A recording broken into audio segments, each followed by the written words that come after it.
the moment they allow you to have a business account and then you apply for a business credit card, from that point on, anything that you buy for the business, it's all tax deductible. You post the videos to get business. It's just the name of the game. It's the easiest way to build trust. Let's not focus on getting the $1,000 rent yet. Right. Let's put that money into some Google campaigns, Instagram campaigns. Let's get you a few more referrals that you can get the monthly recurring revenue. So basically, just to give you a quick background, my quote unquote superpower is I can take, as long as it's a service-based type of business, I'll find any way possible, regardless if it's online or offline, and find a way to get your clients, customers, right? So that's my ability, in my opinion, at least. So how do I know that the process that I'm coming up with works? You're here. Yes, it was number one when I just look on Google. So that was my first And question. she has the most advertisement that I look at, Do you remember what did you search for? Huh? Do you remember what exactly you searched for? Like what Eyelashes, extensions, courses, something like that. Yeah. And then, so you found one of the ads, you clicked on it, what happened next? So she was the first one, but I never choose the first one. That's my, I don't know, I just do it this way. And then I go through all of them. And she has the most advertisements. She was the one who was always talking.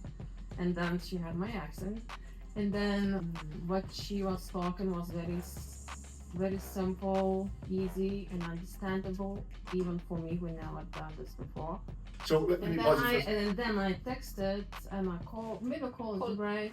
She replied for me in a few minutes, which I did with somebody else, and we never replied.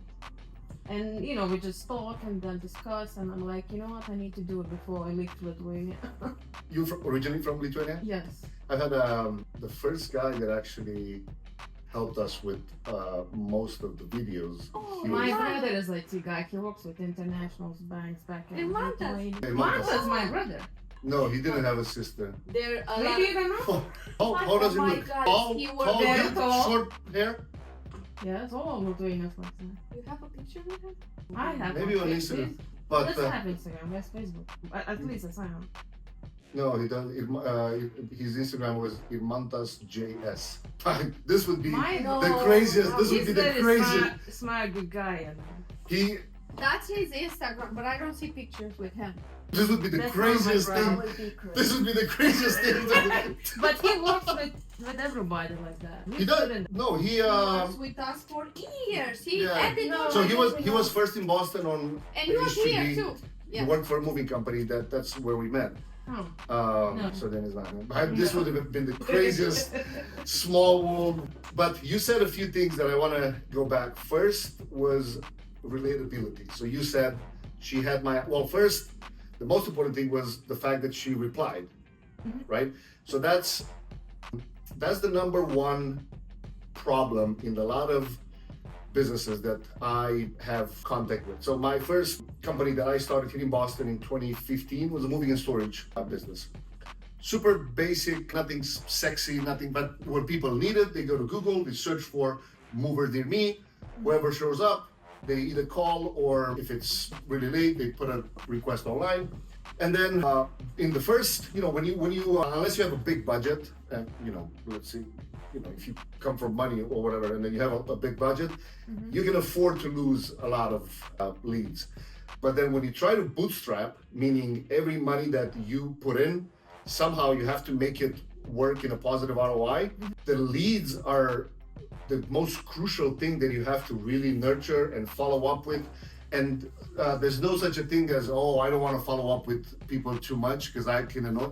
We get bombarded every day with, I think it was a study recently done, with more than 3,000 ads or all kinds of videos and entertainment. And you have to remember, you compete with funny memes and dogs and cute cats and pets.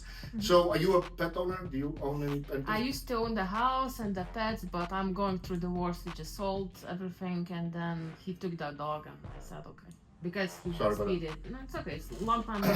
No, the reason I asked you is, when you when we understand, because I'm assuming eventually you want to turn this into a business, right? Or at least a side hustle you Right. do on the side. Right. And that's my next question to you, because what I want to do here is based on your plan today, right? Because we can talk in 6 months and you might say, Marian, I changed my mind. I want to Say go your full name time. again? It's Marian, Marian. the European way. Okay. But I'm getting used to the with the American way of saying it. But Right. My name we cannot pronounce either. My name is Jurgita. Jurgita. Jurgita. For us it's easy, I guess. And I'm It's, American, it takes time. But what I was struggling with, apparently Marian here, it's a girl's name, But and my voice and my beard really I don't have a problem with. But anyway, my point was, when we understand the fact that we get hit every day with so many ads and videos and whatnot, as business owners, especially when you transition, do you work full time now? Do you have a job that you? Yeah. Okay. So when you transition from having a schedule, the boss, the company tells you what to do on almost hour by hour. What field? What industry? Well, it's a long story, but No, I'm just. I don't know. My parents are business people. Okay. We never had any loans. We have businesses, successful management system. And I came here to study. And I used to work at the banks, then I used to do this and that. I finished 2 master's degrees with Senate recognition, and I got overqualified. The immigration told me that I'm too smart for this country. So it was illegal period. So I needed to figure out what to do. So I did figure out. And I got married after 5 years, divorced. But for now, I work as a nurse caregiver for older people, and I love it because I like to nourish people. I like to lift them up. But then at the same time, I used to also work at a fine dining big restaurant with a hotel in North Falmouth on Cape Cod. Yep. I used to be the manager for like 90 people, but it was way too much happening, and I'm like, 100,000 a year and work 24/7 doesn't make any sense. And then management changed, and I said, you know what? Now it's a time for me to find something that I like it, that doesn't take my energy. And that's something that, like, I was doing those eyelashes, and I'm like, you know what? I don't think about nothing. I'm just here. I'm not stressed. I'm not upset. I don't need to think too much for the future. You just need to do it. It's so easy. I used to study MBA. I did MBA with Senate recognition, and I used to be the leader all the time. So, and it's a lot of responsibility, a lot of things that you need to accomplish. And I'm like, you know what? I wanna nourish people. I wanted to encourage them. I want to do something with that, but I don't know what I want. And for me, I would tell my parents, I wanna do eyelashes. Like, what? You do eyelashes? Everybody expected me that I will be CEO of like multi-billionaire companies. But it's I don't know if you're familiar with Gary Vee. He's a guy I think they have almost close to 2,000 marketing agency wide. They're in New York, but he's from Belarus originally. I think they moved here when he was 2 years old or something like that. And he had a similar story. The dad actually built a business here, wine store. Anyway, bottom line was going from being the CEO, or in your case, you were managing, you said 90 employees. I used to. And then dealing with so many things that come out of 90 employees. The most that I manage summertime is like 35. I think 37 was the highest. But you work for yourself. I need to listen to exactly. somebody telling me what to do, and I cannot do it. So If I don't have respect to this person, it doesn't work with me. What doesn't? So when you work for yourself, you make your own choices. You make your own decisions. Like me, then you work for big corporations. If somebody tells you from there, you kind of need to listen. You have to execute it. And this doesn't work for me like that. But that was my next point, because when you transition from being told what to do and having a schedule that you pretty much have to follow on a day-to-day basis, and then at the same time you still have to manage all the people, and then you start, let's say, something like a salon, but at first you're still a one-person show. Right now, if you were able, how long you've been managing the team of 90 people?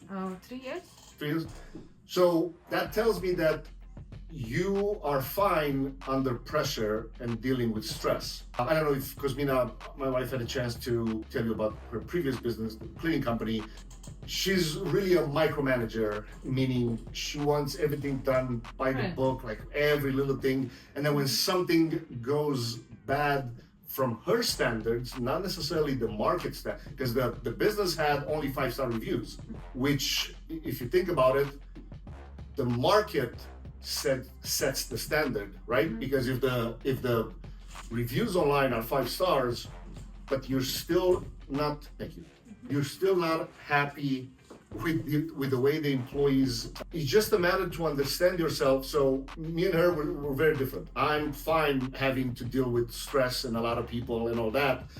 And I know, all right, if I make mistakes, so one of the biggest mistakes that I did was when we started the company, the first year in business, we did 220K. The second year we did 1.2 million, which it sounds good in theory, but the mistakes that we were making at 200K, when you 7x, 6.5x it, those mistakes, they start to add up and you don't realize, I was focusing on growth, so let's press the pedal, boom, boom, boom.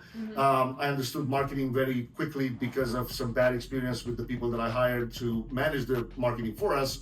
And they were just bringing me a bunch of reports with traffic, but there was like the phone was not ringing. And I'm like, I don't give a crap. You keep showing me these results, but there's no there's no phone calls to talk to, and I already paid you $5,000, $6,000.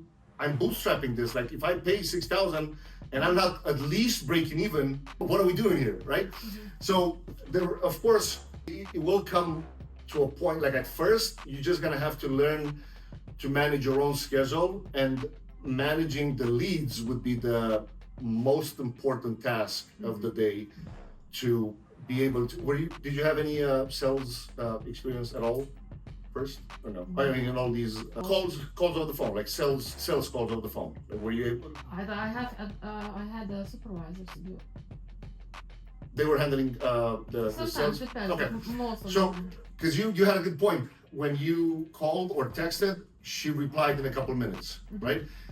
That if you can take one thing out of everything that we'll talk today, that should be the number one thing to remember, right?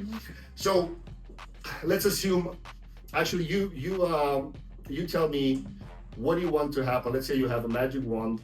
Let's say in a few weeks you are already confident with your ability to provide the service and whatnot. What do you want to happen in 6 months? Planning, yeah.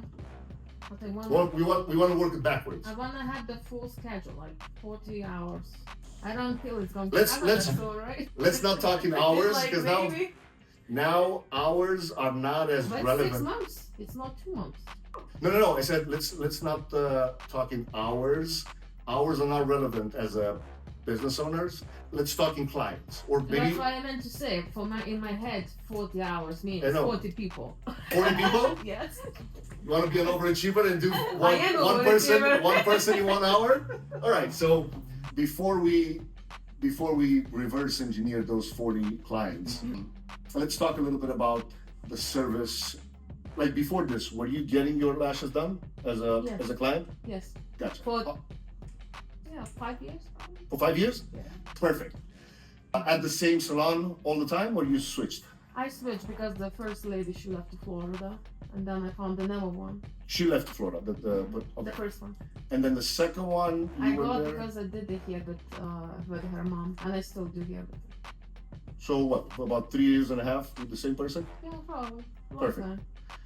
What do you think is lashes a service that women need? Like if tomorrow the world ends, do women need lashes? No.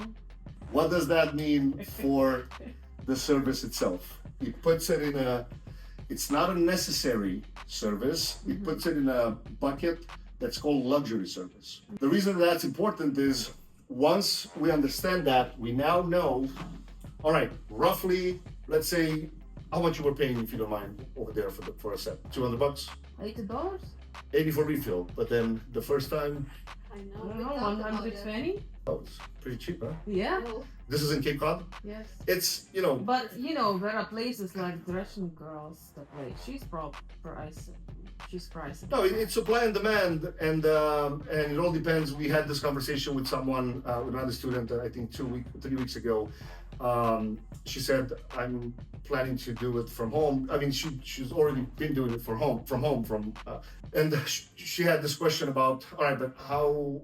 At what point can I raise my prices versus how do I do market research if all my competitors are actually having a salon or they're doing it from a salon?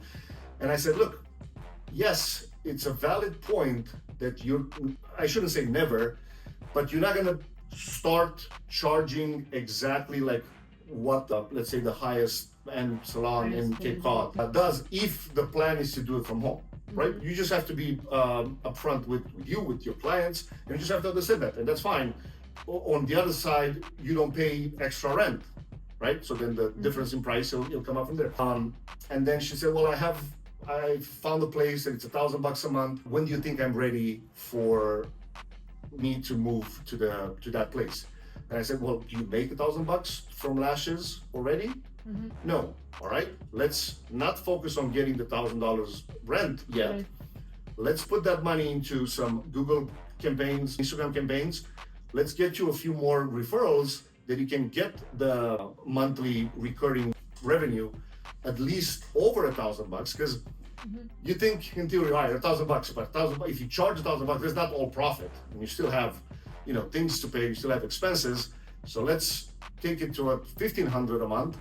And then that 1,000 you can, and now you can increase. Now you can start slowly. Typically, you're looking at 20% when you raise your prices, and you have to be okay understanding that probably 20% of your clients will stop coming, because if you start from home, it's going to be a clientele that you build that can not necessarily just afford, because $20 increase, 20% increase out of $100. So let's say you said you pay $80 for the refill. 20%, it's $96, right? 20% is $16 extra, so it's $96. It doesn't make a huge. It's like 2 coffees, right? It doesn't make a huge. I don't buy those coffees. Way too expensive. It's I agree, but it doesn't make a huge difference in someone's life. However, there will be some people that will just set their standard in terms of, right, I cannot pay more than this service if this happens here. If the salon that's higher end and whatever charge $100, for example, right? And it's just, you have to be okay with. But if you raise your prices with 20% and 20% of your clients leave, you're still gonna make more money because of the difference. Now, of course, you're not raising your prices until you're booked up, right? So at first, there's a little, I guess, math to do. How long it's gonna take you to do a full set? Because a full set versus a refill, it's a little bit of a difference, right? So let's assume. I told you. Let's assume it's $200 for a first time visit. My handwriting is awful, so let me know if you don't understand. And then, what is it for refill? 150? 120. 120? I mean, let's make it 100 just to make the numbers easy. So, and then this is 2 times a month, because it's every 2 weeks, right? So if somebody has to pay $200 plus another $200 for the first month, and then we have an additional, on average, if you do a decent job, people will stay about a year on average with the same salon or the same lash tech. Various reasons why someone will leave. It can be they have to travel down south and they want to take a break. They might have an infection for a little bit or whatever.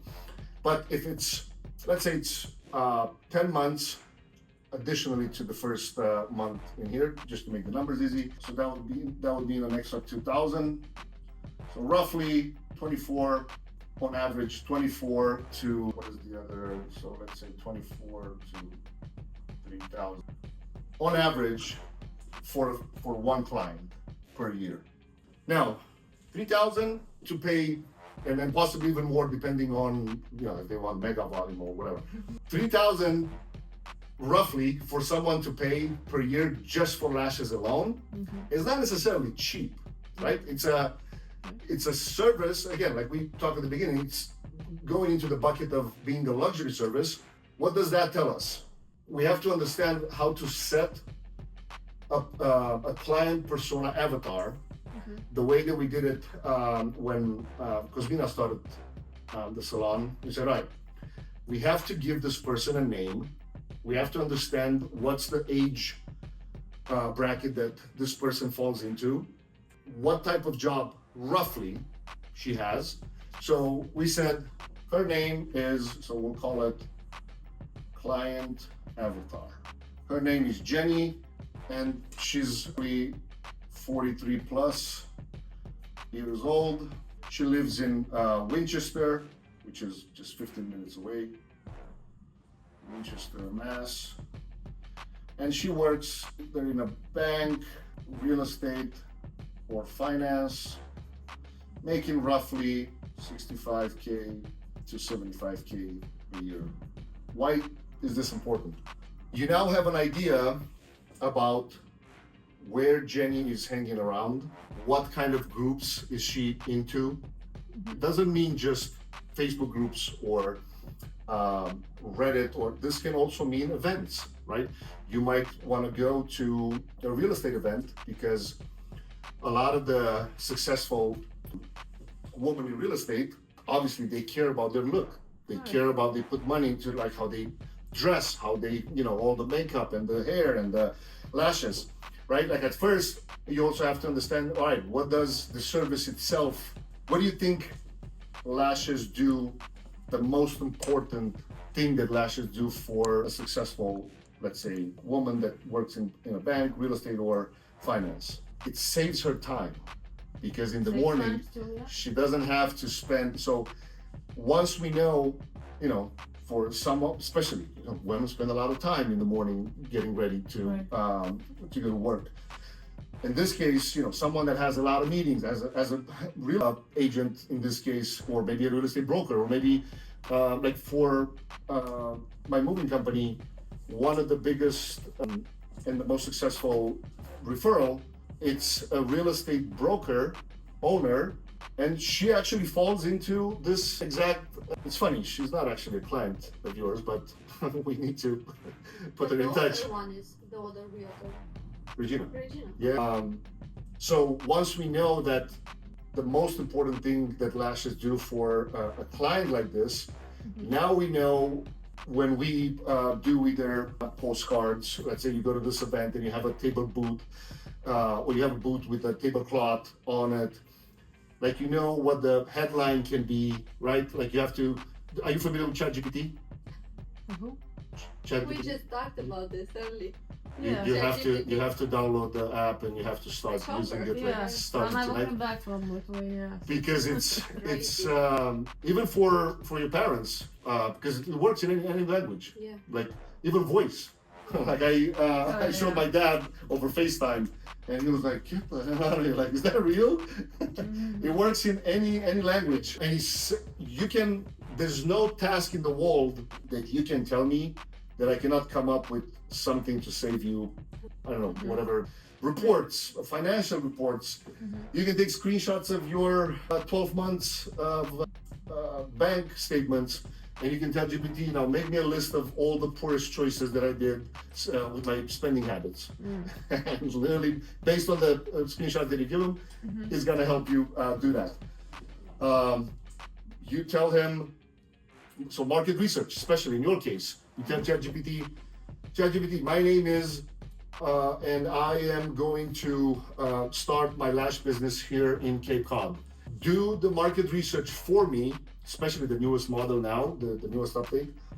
Do the market research for me and give me the top 5 direct competitors, inspect their website, inspect their name of the salon, and give me 10 options for a catchy name for my lash business. ChatGPT is going to give you a list of 10 and then you can choose one from there. Then you can say, now make a list of all the complementary businesses that could refer me clients, meaning hair salons that do not sell lashes, nail salons, everything in between.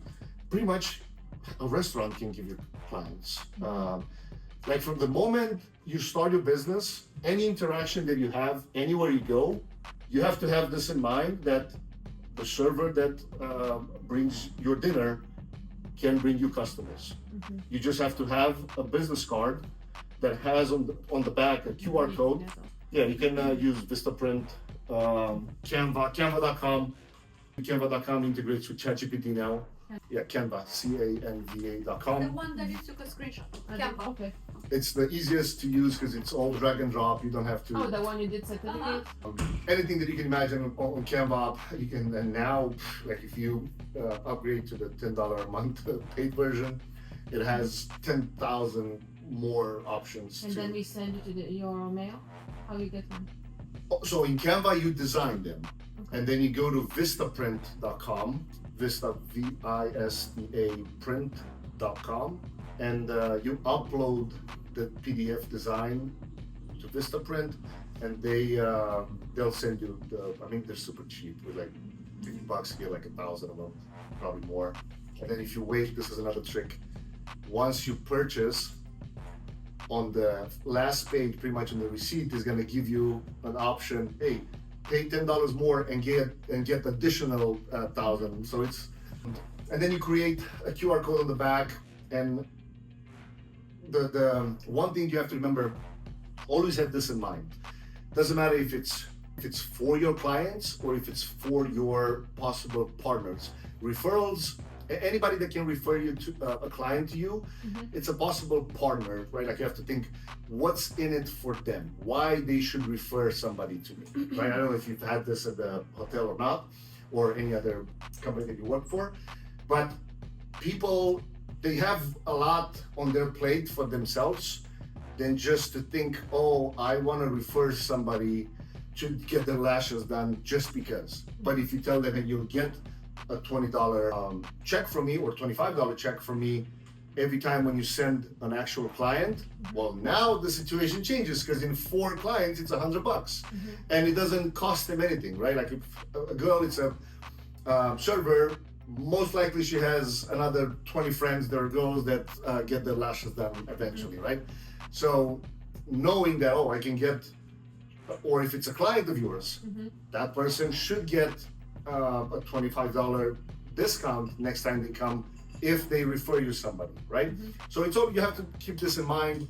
In order for someone to become interested in sending you a client, it has to be something for them on the table, right?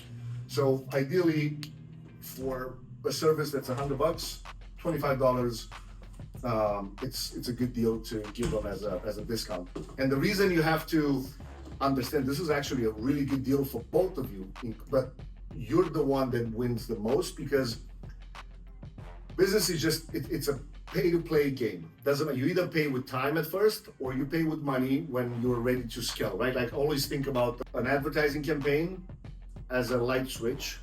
When you need clients, you should turn it on.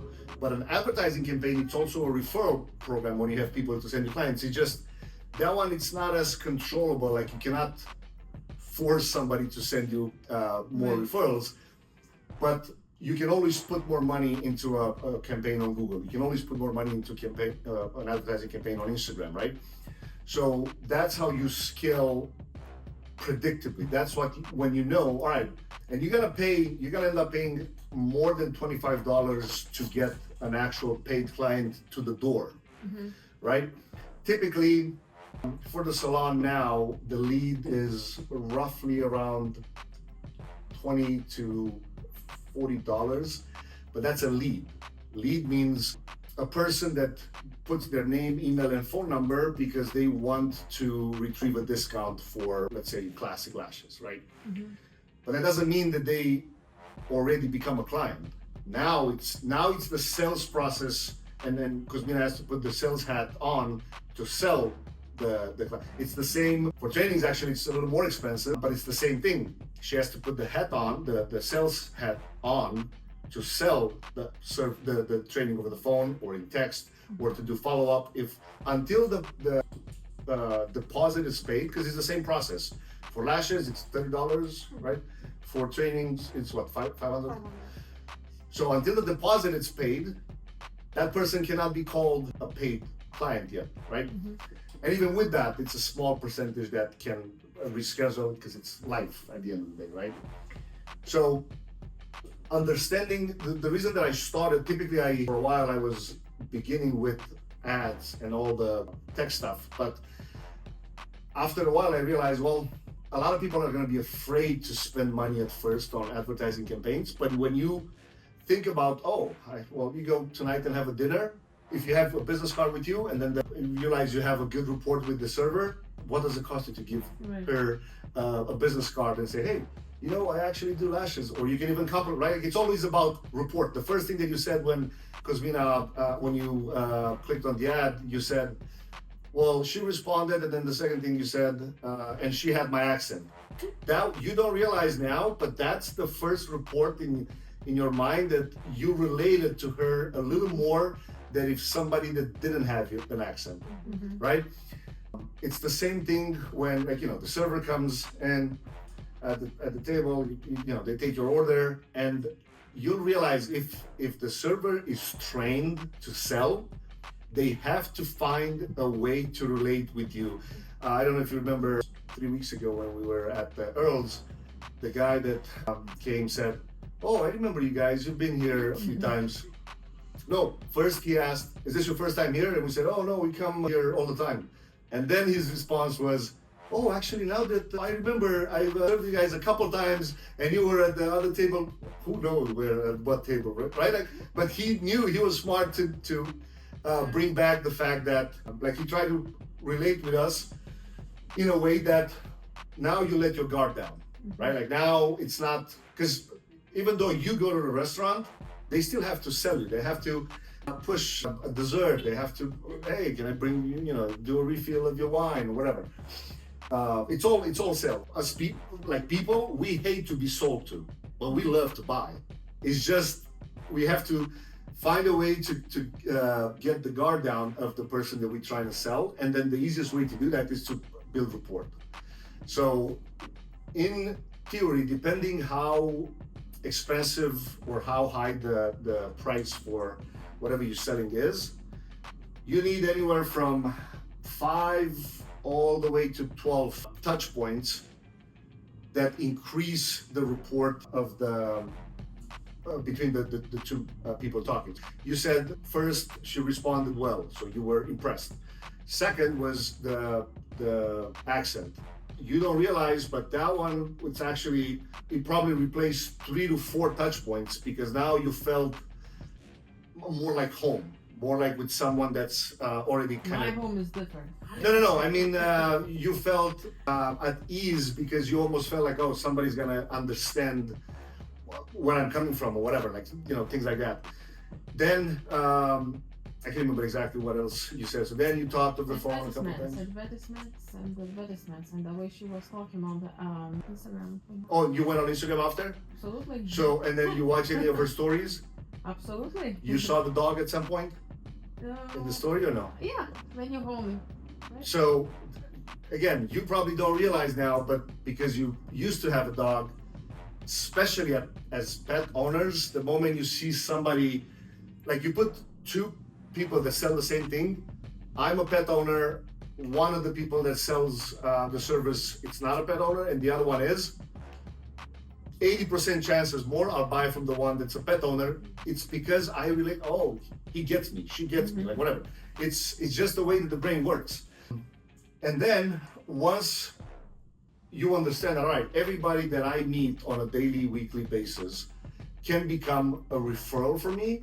Now you understand, all right, what's in it for them. So $25 if it's a coupon for someone that doesn't come at my salon, or somebody that does come, it'll just be a discount, which is even better for you, right? Because again, we pay per lead $20 to $40. Roughly, you need, or your goal would be to get to 50% conversion rate. Meaning, if you have 10 leads, you should convert 5 from the online campaigns, because for those people, it's a nobody will know, because if you put the ad online, it's, I want more people to find out about my services, right? You do it on Google is based on the search intent, but you go to Instagram is based on social interactions, and then you have to make an offer so good that somebody has to stop, right? Do you use Instagram on a daily basis, or you do? So from this point on, understand why you stop when you stop, because we all do this. We just like scroll, and then eventually you'll stop. Somebody puts something in front of you that you'll stop. So write down what stops you, like tonight or tomorrow when you're Instagram. Write down at least 5 to 10 times when you stop. Why did you stop? And then try to replicate that when you post for your business, right? I'm always a big fan of not reinventing the wheel. What does that mean? When you do your market research, you look, I'm assuming the plan is to do this in Cape or close to Boston. No, we'll see. And I'm not attached to anything, so if I will decide Boston, I do it Boston. But I mean, to begin with, I should do at home or, close to home. Okay.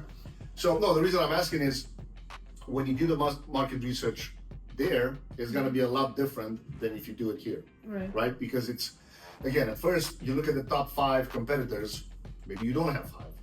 Maybe you only have 1 competitor that's really in the proximity, right?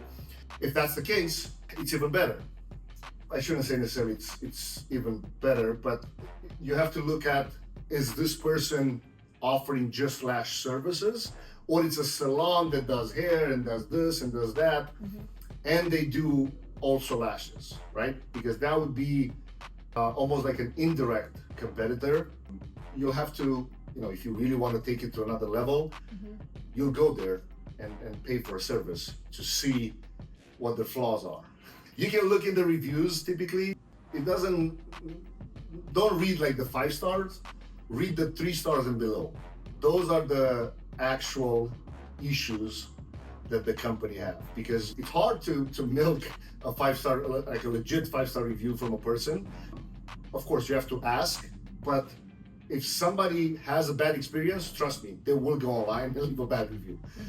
So this is also to keep in mind for the future. If something does happen, let's say you have a bad day, and because you have to understand, you cannot make every person happy or like 100% fully happy. It's just the way it is. But you have to do your best to, at least if something does go bad, you might have to work for free a little bit, like an extra hour to make them happy. Or I always tell Cosmina, look, 1 bad review will haunt you for months or possible years. Right. It's better to just don't take it personal, refund the money if you'd have to. $200 is not gonna make you rich, and it's not gonna make you poor either. So trust me, it's just, of course, you collect the signature when you do that. And if you don't know what verbiage to use, you ask ChatGPT, because it's going to give you exactly the verbiage. If you have to do a refund, I don't know if you had one situation in the whole time. It happened with, that one just left at the, they didn't even get the service. It was when she opened the first time, the salon, it was not even a salon, it was an office next to my office. And inside, she turned it into a beautiful salon. But from outside, it was a commercial area. And one girl came, I think it was after 5:30 in winter time. And there was a bunch of trucks around. It didn't look like and she just got scared and left. But, it happens. It wasn't a scenario with the review, but I just remember that. So, questions about this so far? No. Now, the most important things, like when you start your business, you will need, and you can write this down, the Google Maps listing, which is the Google business account. How get that? You just, like the oldest Gmail account that you have, you can literally go to Google and type in create a Google business listing. It's most likely the one that you clicked on when you searched for. Then the second is the Instagram account that has to be a business account.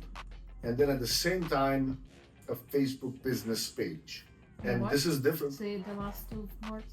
Facebook Facebook? business page or Facebook fan page, it was called in the past. It's very important to have the Instagram as a business account. It has to be a professional account. That's what it's called. Now, it's your decision if you want to keep the personal one that you use and turn it into a business. It's doable from a technical standpoint. But if you have a lot of photos, just random photos that do not match, it's better to create a new one. Very important to have the name consistent on all of them. So try to avoid underscores in the username. Again, at first, the easiest way to do it, you can ask ChatGPT to come up with 10 to 20 catchy business names for the lash industry. But then before you pick one, or let's say you out of the 20 that ChatGPT will pick, let's say 5, and then search on Instagram to make sure that it's available. Then you can go to GoDaddy.com. Second. GoDaddy.com, and you have to search for the domain name. So let's say in Cosmina's case, Limit Lashes. On Instagram would be @LimitLashes, but then you have to go to GoDaddy.com to search for LimitLashes.com to see if it's available. And I see a lot of people having, lashes by Donna, let's say, but then they don't find that one available and they do lashes _ dot. It doesn't work. It's the worst thing that you can do. It affects SEO, it affects a lot of things. But also, when you create your Google business profile, Google now allows you to post all the social profile links from all the platforms. I just gave you, but I do suggest to create a TikTok account, to create a Pinterest account. Do you do TikTok? I do. And what do you do with it? It's the same videos that she posts on Instagram, she posts them on TikTok. It's the same. I mean, I have TikTok, yeah, but I don't use it. I just look at it. Oh, if you have it, you Not can change them. often, You but can yeah, change. yeah. You have the videos posted automatically because Every day. we have the setting that. No, but the point is, up until I think 6 months ago, it was really hard to be able to link the social profiles to Google. Now, it pretty much opened up because it was a lot of requests. It opened up a section in there in the profile that asks you for the TikTok account, the Pinterest account, the YouTube account. Even if you don't have necessarily accounts, you should create them because it's the best way to tell Google, I'm a legit business and I have all these accounts. And now all the links, they go back to Google, which just tells Google more and more, this is a legit business. Because, it's a lot of scams, a lot of people that just sell like fake accounts and all that. And Google is really tracking down to all of these. So I always tell all the students, especially the last 6 months when Google made this available, it's a gold mine to have all of them. Like, you have no idea how hard we tried for years to be able to link all these social profiles. And on top of that, YouTube is pretty much the second biggest search engine in the world, and it's owned by Google. So all the videos that you do post on Instagram, why not? You should post them on YouTube Shorts as well. It makes absolutely no sense. If you make the effort to create the videos, and you should, because it's not, you don't post the video just to feel good about yourself. You post the videos to get business.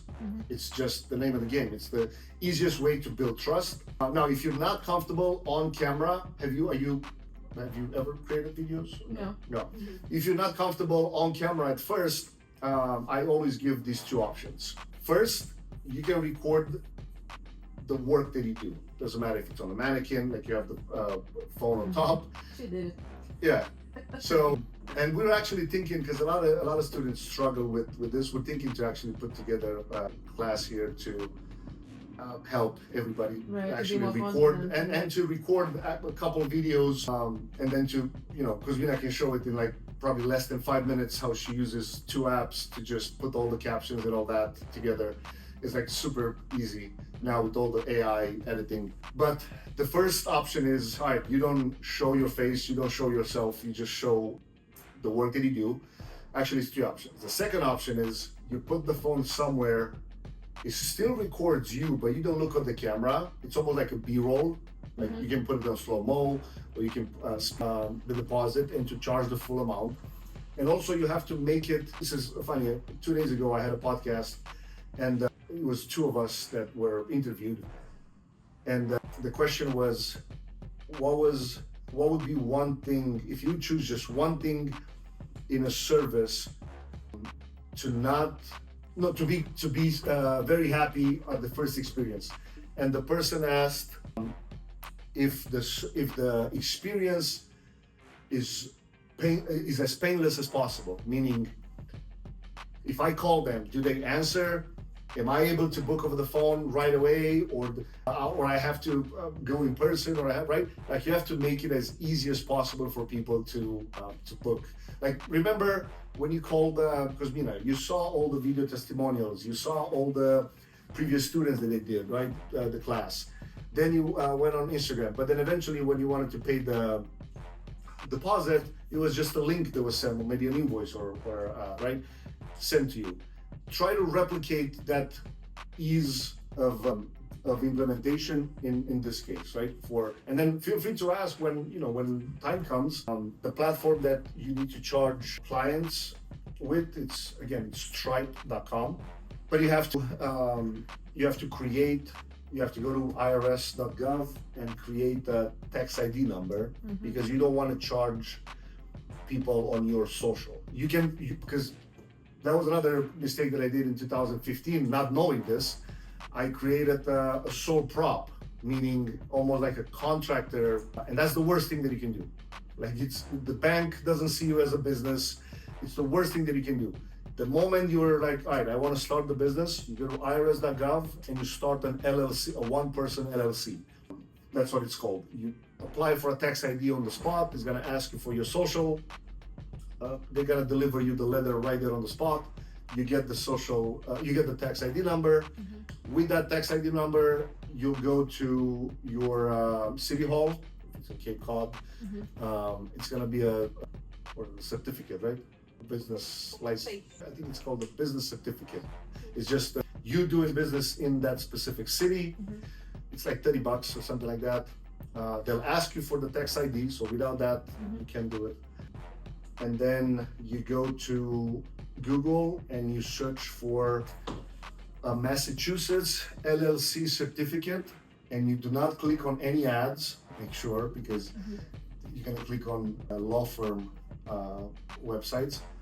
The first one that has a .gov, you pay for a Massachusetts LLC certificate, which is $500 a year. It's the price of doing business in Massachusetts. And that one, it's either delivered as a PDF right there on the spot, or possibly takes a few hours until you get an email. So do I need all of this before I have my own business? In theory, the short answer, yes. The long answer is, if you're not 100% sure that you want to turn this as a full-time business, all right, start by charging people on Venmo and Cash App.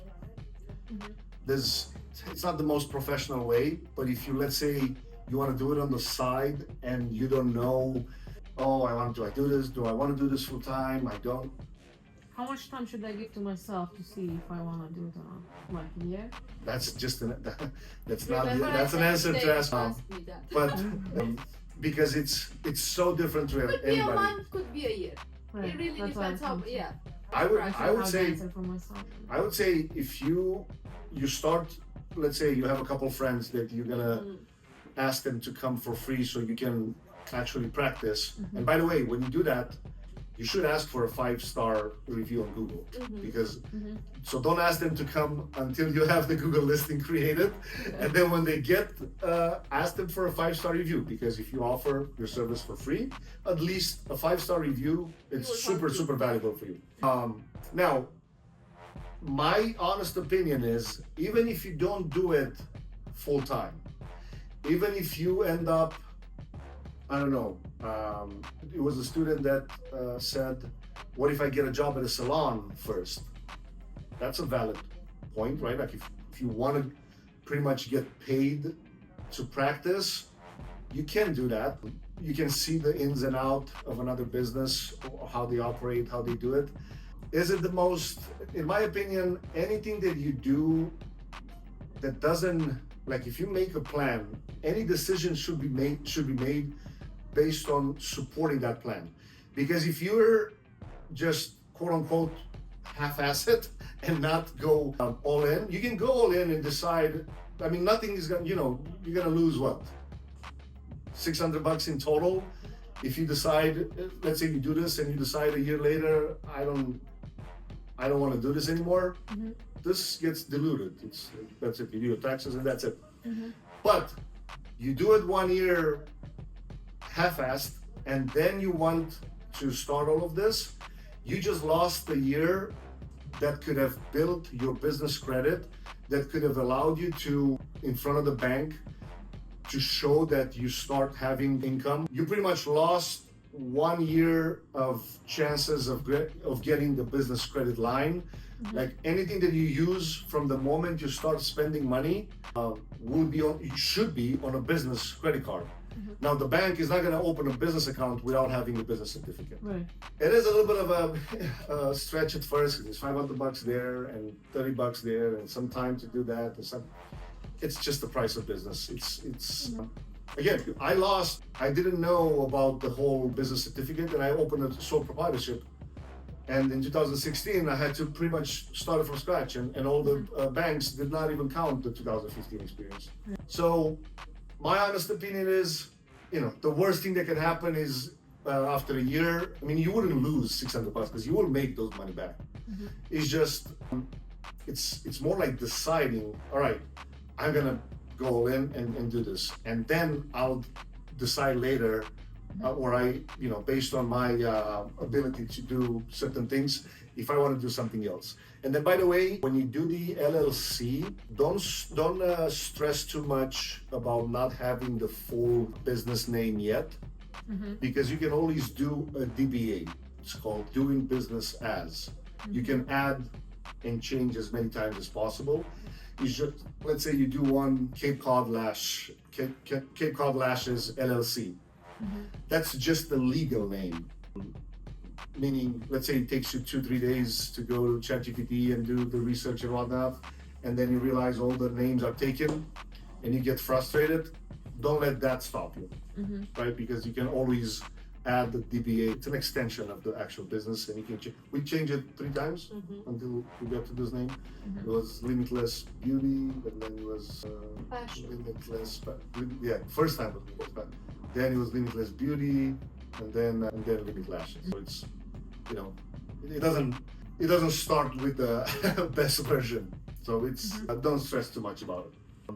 So tax ID, and then once you have all of those, let Cosmina know. I'll put you in touch with the guy that handles all my insurance policies. How much do you pay? $200-300 a year? $200 a year for $1 million in liability. Even though especially because you rent the place where you stay now. Now, yes, for now. So even more in that case, because God forbid something happens, a client comes to your place, they slip and break a leg or something like that. You don't want the liability to be on you personally. If you put your address on the insurance policy, it's the business that can go after. So when you create all of this that I told you, you create an entity separate from yourself that doesn't allow someone, like if God forbid something happens, they don't come to get your car, or they don't come to get, let's say you own a house or whatever in Cape Cod. They can only come for what the business owns. So in this case, because the business owns what's the equipment, right? And that's something, God forbid you drop I always say about this, I've never heard the scenario, but glue, you put on somebody's eye, like, they get to urgent care and the bill is $2,000, whatever, right? You don't want that liability on you personally. It's unlikely to happen, but winters are winters in here. So when somebody comes up to your place, right? Like it's all relevant, but it's relevant to the scenario itself. But in my opinion, it also makes you understand, all right. And when you go at the bank, they see that you're a legit, business. You get a business account under the business name, not under you personally. Anything that you buy with the business credit card does not affect your personal credit score. It's all based on the business credit score now. And that can go up and down the same way that the personal does. But a year later, let's say you make the first year $70K in income, in sales, not profit. The bank sees that. You ask for a $10,000 line of credit, and now you have money when you want to rent this place, but you don't spend your personal credit or lines. You do it under the business, and it's a huge difference.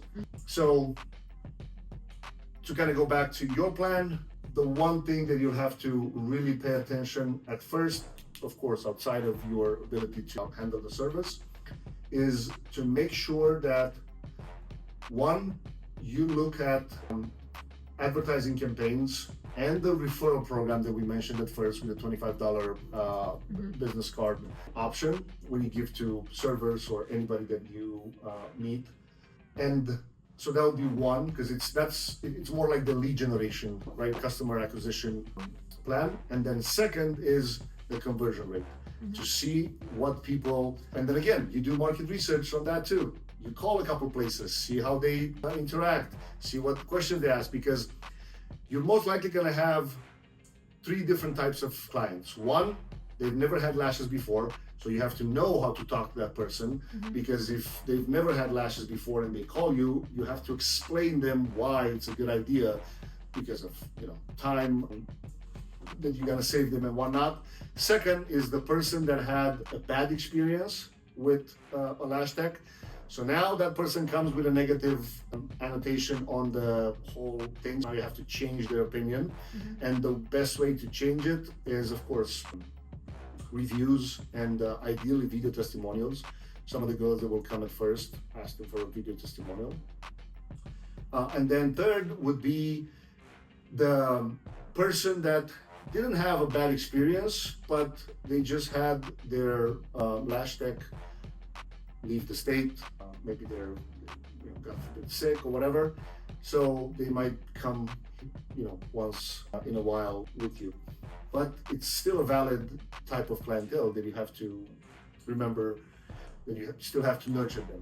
And then the people that don't convert at first, don't be afraid to send them a text a couple days later and ask them, hey, by the way, do you know that we have first weekend of the month offer for an additional $10 off?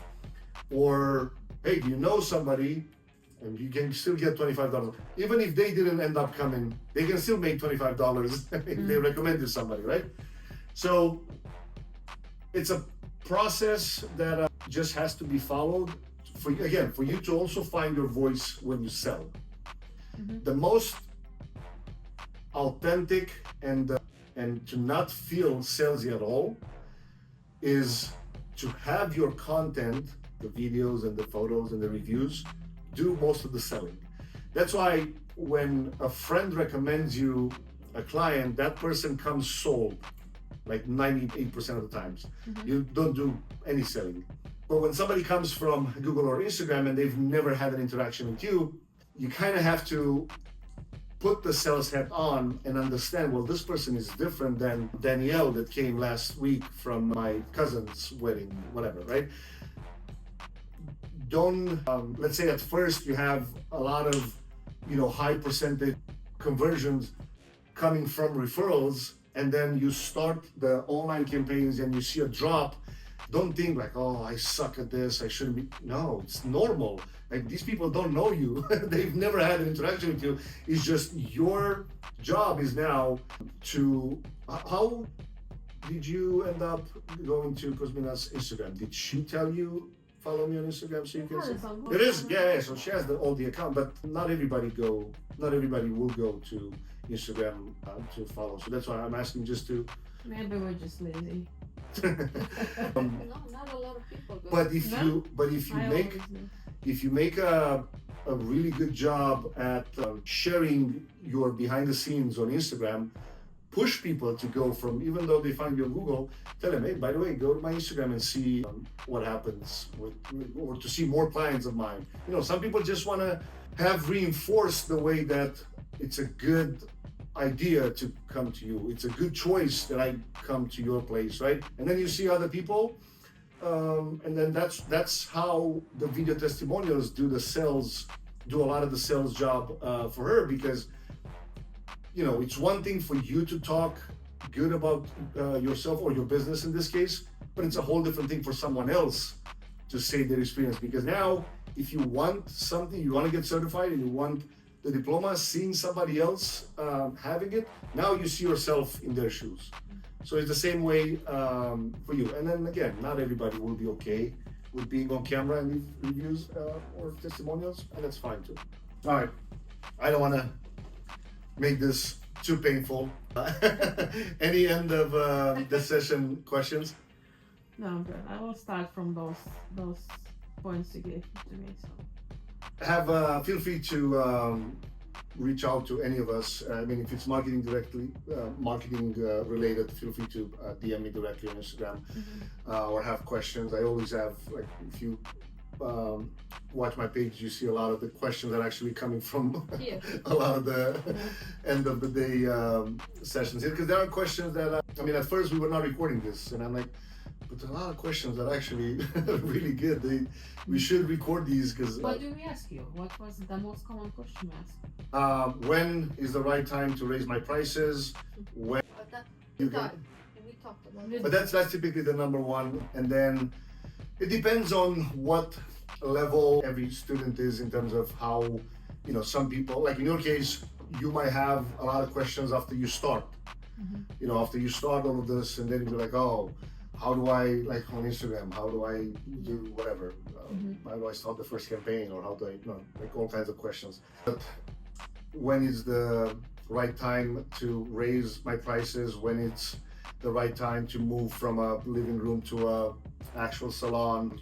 Which one is, if it's one platform only to run ads, which one that is? Questions about Facebook or Instagram? or Google, like I use, yeah. So if I would be choosing just one, let's say for whatever reason you cannot do 3 of them, I would say start with Google. But the visual part, it's still on Instagram. However, it's all based on the ideal client avatar. If your Jenny if you realize your Jenny is 50 plus, I don't know if she's using that much Instagram. Maybe she's not. But it's just the idea. At first, all right, you start with one, let's say. But nowadays, like, you have to be like, people have, if your competitors all have, or even if they don't, in order for you to acquire a lot more clients that, you know, might want to go to them, but they can find them on all these other platforms. And by the way, on Facebook, you don't even have to post, because it's, if you connect Instagram with Facebook page, and every time you post on Instagram, it's automatically shared to Facebook. So you don't do any extra work. And even when you, remember I said at the beginning, start a Pinterest account, start the YouTube channel, even if you don't post, just to be able to have all the links with the same business name, because that will have an impact on how Google sees you, especially at first, because you have no history. Good? Thank you. I'm sure, I don't doubt that you'll do a great job. It's just, in my opinion, you shouldn't expect it to be easy. You should expect it to be simple to implement. But shouldn't because if it would be easy, everybody would do it, right? Like it's just that simple to think about. Like anything that I do, I wanted to, like, if I feel like it's too simple, it's too easy, like, this doesn't, like, I don't think this is You that don't want that, valuable. yeah. Because if it's that easy and anybody can figure it out. Now, if it's not, if it has to do with the actual work itself, it's not something that I can necessarily relate to and give any advice. But this, and especially the content, and that should be uncomfortable at first, because we're not born with a phone in front of us and us talking directly into the camera. But from there, like, especially as you said, oh, I want to eventually teach other people, and you like to I see myself more teaching rather than opening the salons. That's the way I look myself. Yeah, but I mean, and that's the best way for that is, right, how, in order for you to start feeling comfortable teaching other people, is to teach on camera at first, because it's nobody know else. what you're teaching first. Yeah. That's the most important. You need to know what you're teaching. True, but you get, you know, you connect the dots You at the should same look time. good too, to look good on camera. That's The what? another point. To look good. Well, And you to know can, you you say- can. There are tricks on camera to how to to minimize yourself. to how to, and think about this. I'm not sure if I agree 100%. Of course, somebody that it's in the, let's say somebody's in the fitness industry. Like we had this conversation all the time. There's some trainers at a gym that we go, and some of them point blank are fat. But And like you how both are how- very good looking people. That attracts a lot of customers too. Like that's how my parents run businesses too. Like before we even open the door, we make sure that everything nice, neat, clean, and ready for them to come in. true. We how to say, like my parents, they don't have any debt, you know, like houses, mansions. We That- pay them full, you know, but because we like work for them, it's not like, you know, it's not that easy. Like everything. But again, if it would be adds up, easy, the if it time, would be you easy, know? Right, If right. it would be easy, everybody. Yeah, then- and going back to the debt part, I'm not that afraid of debt when it comes to business debt. Personal debt, yes, it's. I mean, I shouldn't say it's stupid to have like a lot of things that you cannot afford just because you want them, but then you put.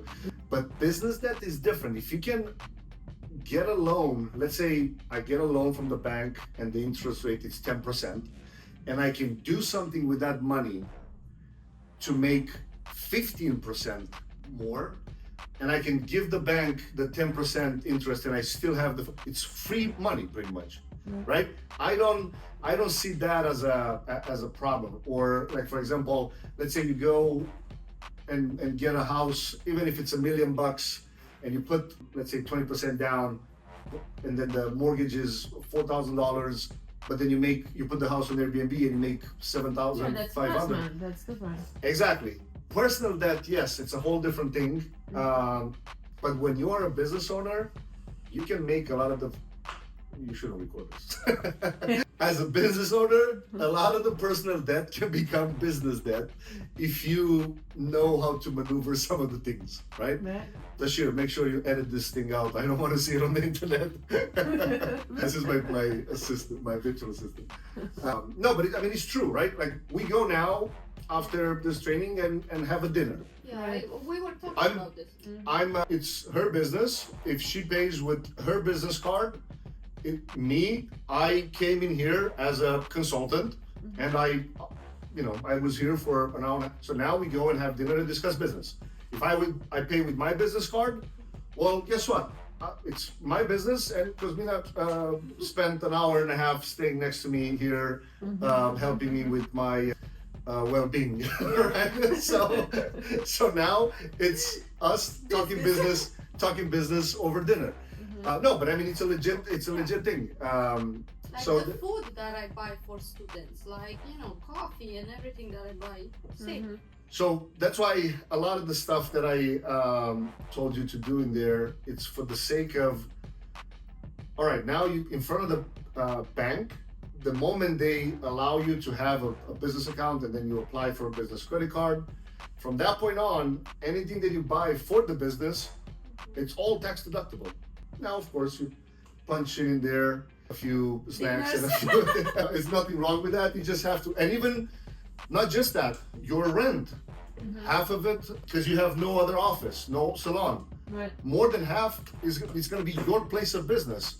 That's going to be tax deductible. The rent, the electricity, that's going to be tax deductible, 70% of it, because you're going to be there 100% of the time, right? Yes, you sleep there too, but that's why it's only 70% and it's not 100%. It's a valid point. Like it's anything else that, something breaks in the house, well, guess what? I'm not able to do my business if this is happening. Right.